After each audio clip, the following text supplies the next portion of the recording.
my older brother brought home a guitar that he wanted to play and put it in the corner of his room. So every time he left, I would pick it up and play it and put it back in the same corner so he wouldn't know I was playing it. But that's what got me into guitar. And I was just, from that point on, I was addicted to music. And then I just got into songwriting. And my favorite artists are songwriters. About 3 or 4 years ago, I was giving guitar lessons and piano lessons and bass lessons to the students.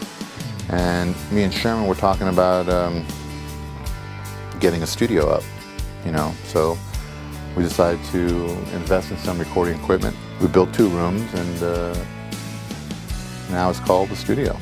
So there's 2 classes, recording engineer, and a songwriting class.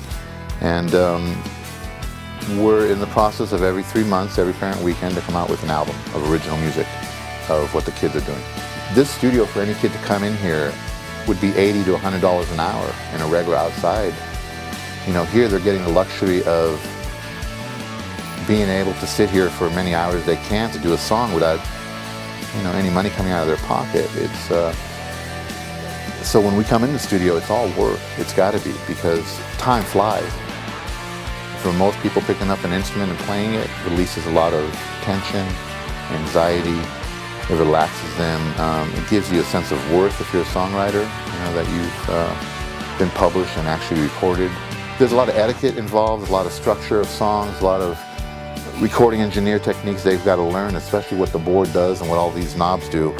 So there's a lot of stuff going on, so that 3-4 hours that I get of music just barely gets them to this point, and we have to start all over again the next day. So there's a lot of time in music that you could spend on just cutting a couple songs. You could be in here for 7-8 hours easily.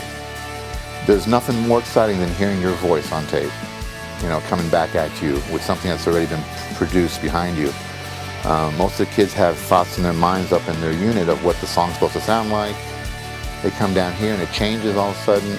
All I've gotten is good feedback from parents.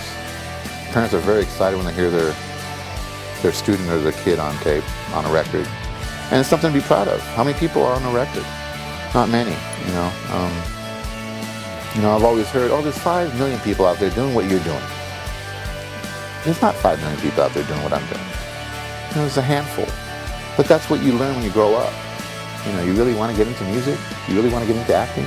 I mean, so it's good to have parents behind their child pushing them for music, because that's what it takes. I mean, there's nothing that they're doing in song that isn't being done on the radio that they don't have the same chance that people on the radio do.